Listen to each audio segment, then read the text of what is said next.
Telepace è partita nuovamente con le dirette proprio da Casarza, da Don Maurizio, dove da tempo e da sempre collabori. Davvero è tanto tempo che avevamo pensato, che Fausto mi aveva proposto, allora avevo proposto questo giorno, proprio perché è un po' in mezzo ancora alle iniziative delle parrocchie. Mi piaceva invitare anche, come avete visto, la comunità dei sordi, la comunità dei figli invitati. Mi pare che sia bello e fondamentale, no? Che Telepace abbia anche uno spaccato di quello che è la vita reale di tutti i giorni delle nostre comunità. E dunque in questa direzione credo che sia anche significativo di parrocchia in parrocchia ogni domenica.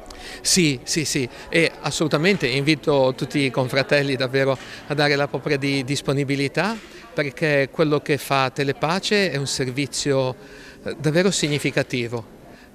Chi desidera ascoltare il Vangelo, chi desidera ascoltare come i preti della nostra diocesi, ma non soltanto, perché avete notato che anche altre persone commentano la parola di Dio. Un Papa diceva anche l'ultimo di questa terra lo può fare se lo faccio io. E allora la parola di Dio ci guida, la parola di Dio ci raggiunge, la parola di Dio ci nutre attraverso Telepace, il suo servizio. Ecco, tu con Missione Mondo continuerai, forse c'è la pausa estiva.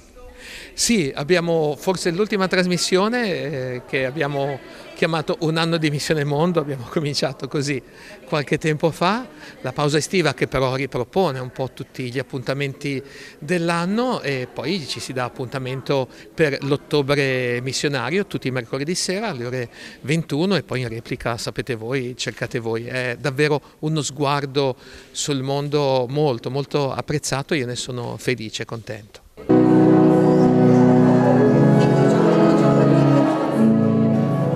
Franca, il coro è sempre speciale a Casarza Ligure. Facciamo del nostro meglio, ci riuniamo, ci mettiamo tutto l'impegno e sapendo che cantiamo per Dio lo facciamo proprio con il cuore. Ecco, poi oggi era una giornata particolarmente speciale e l'abbiamo proprio sentita molto e devo dire la verità che eravamo anche un po' emozionati. Io almeno personalmente lo ero tanto, però insomma abbiamo fatto quello che sentivamo di fare proprio dal profondo del cuore.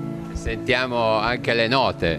Sì, poi abbiamo una ragazza che è bravissima, la nonna che le ha insegnate ed è bravissima e di conseguenza ci sostengono, sì, Anna Maria ci sostiene molto, ci insegna molta pazienza e devo dire che quella ce la deve mettere tutta. Cantate ogni domenica?